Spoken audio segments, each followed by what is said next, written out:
What's going on, guys? Billy here, and today we'll be taking our very first flight with the Autel Nano Plus. Now, I got a chance to get some hands-on time with this drone at CES 2022. Autel, by far, had the most impressive booth there in terms of, like, drone companies. They had everything on display from their EVO 2, some of their commercial products. They also had, of course, the Nano Plus here on display in all of its different colors, as well as the Autel EVO Lite in all those different colors. But today, we finally get to fly this drone. So let's go ahead and take off, and then we'll discuss a little bit about it.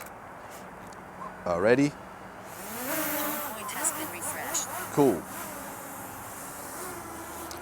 Let's go ahead and start our recording here. So, of course, the first thing we like to do is push it all the way to the bridge. We are starting off in the sport mode here. Looks like I already had it in sport mode. Doesn't sound like me, right? So the Nano Plus, I think that we were all wondering when Autel was going to do this. When were they going to release their sub 250 gram drone? By the way, feeling a little under the weather today. Sorry if I'm sounding stuffed up, but it's actually a nice day out here today. So regardless, we're still doing our first flight. I think that everybody was wondering, like, when is Autel going to put out their sub 250 gram drone? DJI, of course, kind of created this mini class of drones with their mini drone, and I think it's kind of cool that they chose the name Nano. I think that it fits the drone really well. Like, it's kind of interesting. They didn't just choose to call it the Autel Mini, as many of these different companies are releasing these small drones. They seem to just want to call it, like, the Mini. So it's cool that they kind of switched it up and called it the Nano. Now, this is really cool because this is going to be the first time that we're having like a brand new experience from top to bottom flying a drone in a while. I mean, this is like a new controller, a new app, a new drone. We have everything brand new here. And let me just say right off the bat that this drone, for being as small as it is, feels precise when I'm flying it. I mean, it's flying in a nice straight line. It's not jumping all around. The gimbal is nice and smooth. We've got a nice even horizon line here. It's flying relatively fast. I mean, 27 miles an hour. I'll take that for a mini drone. The controller is great from what I'm feeling. It's almost like an Xbox remote controller. Autel needed to change up that remote. We'll kind of comment more on this as we continue to fly, but I mean, check this out. 3,100 feet and the transmission is holding up perfectly. There's no jumping, there's no stuttering, there's no drop in frames, there's no black screen, so this is great. We've got a half a mile in a relatively urban environment with a lot of interference, and it's holding up perfectly. Looking at the top, I mean, we've got a nice 5-bar signal strength. So let's turn around and bring it back towards us. Now you notice it's a little bit touchy on the sticks. That was a pretty quick turn. I wasn't able to do any tuning within this new Autel Sky app, so there's not even the ability to change like the speed of the gimbal pitch up and down, which is kind of a bummer. You know, I like to kind of tune that in so it's a nice slow gimbal, but I can say just from using it and just pitching up and down, my one biggest gripe was that gimbal wheel, first of all, on the old remote controller, on the old EVO remote, and also like it just never felt as precise. But for this small drone, I mean, look, if I wanted to get kind of like this reveal shot of this bridge, or, you know, this shot of this bridge, it's nice and smooth. Like, I can easily control that without even changing anything out of the box. You know, it's so cool being able to do this first flight and like share my raw reactions. 86% battery left. Let's come down and do an orbit of this small little bell tower here. Also, I mean, the app is nice and clean. You know, it kind of seems like these companies are trying to create new apps for their new drones that are a little bit cleaner than previous applications, which is nice because, you know, there was nothing like incredibly wrong with the old Explorer app for the Evo, but it did feel a little bit clunky. This just gives you all the absolute information you need right on the screen. I have to say really quickly, I mean, I know that some people were having some issues right out of the gate with the Nano. I'm actually pleasantly surprised at what I've kind of found here on this first flight. Okay, so we'll go ahead and switch out of the sport mode. I am getting a little bit of breakup here, which is kind of interesting. So I tuned it, or I customized it so I can double press the function button. So now we're in smooth. Let's go ahead and try to get a shot of the pen clock tower here. Definitely have to get used to the controls. It is nice and smooth, though. I mean, can't really complain about that. Okay, so look at that. Aircraft nose, it says. So that's one thing that this drone has that, of course, DJI's Mini 2 doesn't. Getting a little bit choppy here. So DJI's Mini 2 does not have obstacle avoidance sensors. It says right now we're 22 feet away from this obstacle. So if we try to push forwards, let us get a little bit closer. But there we go. Now I'm pushing straight forwards, and it looks like 9 feet is kind of like the threshold. So cool. It's not going to go any further. I think that having obstacle avoidance on a mini drone is definitely helpful because I think that relatively newer pilots are going to be flying it. All right, let's go ahead and do our reveal shot of Manayunk as always. I'm going to get out of the smooth mode. Let's go to standard just to get there. You know what? Nah, let's go to ludicrous. The visual obstacle avoidance will be invalid with speed mode over 22 miles per hour under ludicrous mode. Please fly cautiously. It's like please, like please, PLS, please fly cautiously. All right, so now we're in the ludicrous mode. Let's get our shot set up here. It's right behind us. I heard it just a little bit, but you know, these mini drones are crazy quiet. All right, so we'll go ahead and do our reveal up and over Manayunk. Now, I remember trying to get this shot with the Autel EVO II. I think I did it like 4 times over because I just wasn't able to get the shot perfect because the gimbal was always either moving too fast, moving too slow. The initial movement was too jarring, but look at how smooth this is. This is awesome. I've got to say, I mean, you know, flying Autel drones in the past, I've never been a huge fan of their flight characteristics. But this feels like something totally different. And it's really interesting how with brand new drones, they can always feel better than previous drones, even if it's in a different class. So like, of course, this is nowhere in comparison to something like an Autel EVO II Pro, but the flight characteristics are better. Transmission signal is weak.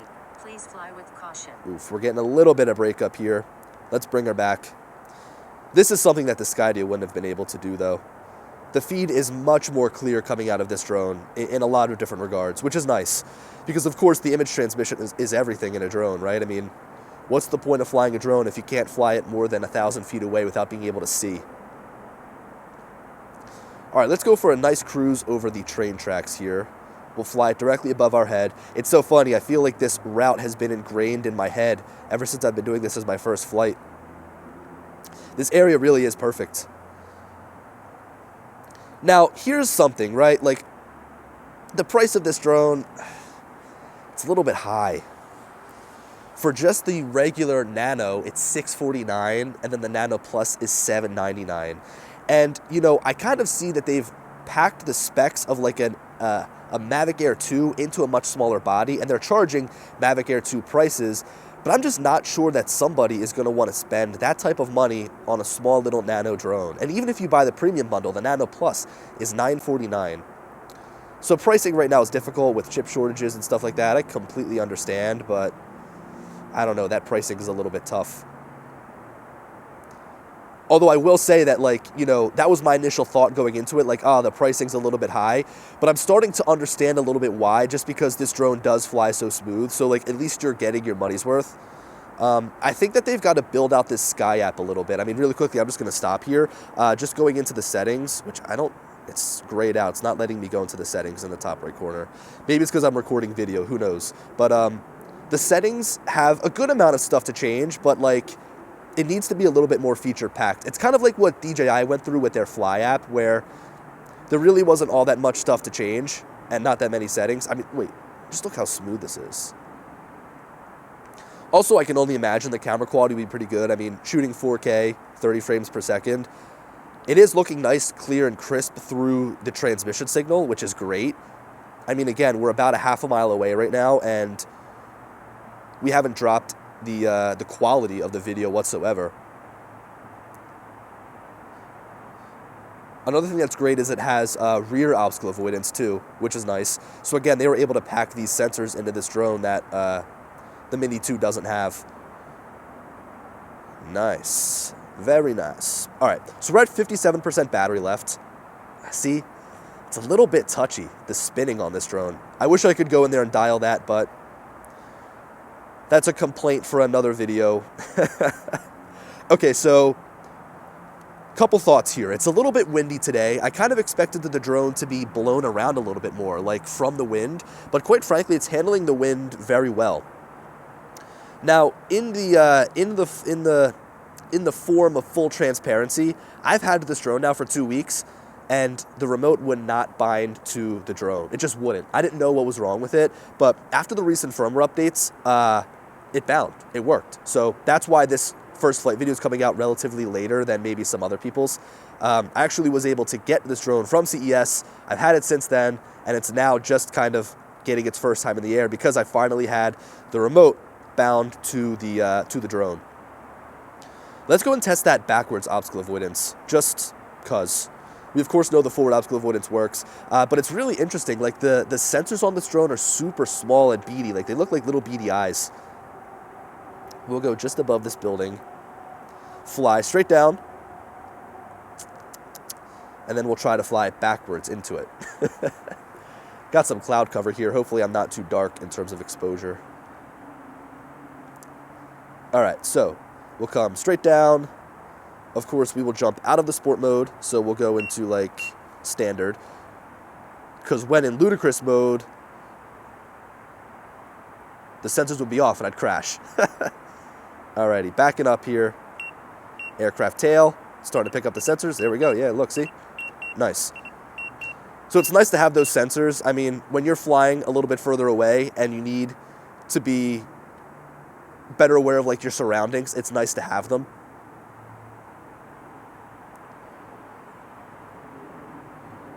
You know, it looks like the max speed that we're getting is like 27, 28 miles an hour. When we're kind of fighting against the wind, it's like I'm at 15 miles an hour. I'm going to fly straight over us. Now, also, there's a bunch of different colors, of course. So there's, of course, a bunch of different colors. I ended up choosing the orange just because I feel like that's typical and classic Autel, even though I probably like some of the other colors better. So the application, I know that I was just talking about the Sky app, is nice and clean. I mean, you know, it shows our gimbal pitch bottom left corner, it shows our compass, it shows the map. You know, there's not much. Can I go full screen here? Not sure about full screen. Oops, now I'm changing the exposure. All right, there we are. Okay, so let's try a little return to home, why not, right? I mean, I feel like now we've gotten to the point where all of these drones have such good return to home systems. They're so reliable. I mean, I've never, knock on wood, I've never had a drone necessarily fly away from me. All right, let's try this out. We'll go ahead and return to home using this button on the controller.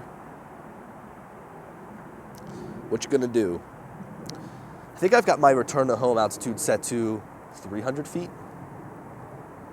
So of course it's gonna fly directly up to my predefined height. Maybe I have it at 400 feet. We'll see. So it's going to fly up to that predetermined height and then come back to me. Starting to slow down. So it's at like 391. I like that the app like speaks to you. Reach the maximum altitude and then it comes back. So yeah, return home's working nice. Of course it'll land like right on top of me, but we won't do the full thing. RDH cancel. Cancel it. All right, let's jump back into that sport mode. Please fly cautiously. It's kind of annoying that that pops up every time, but whatever.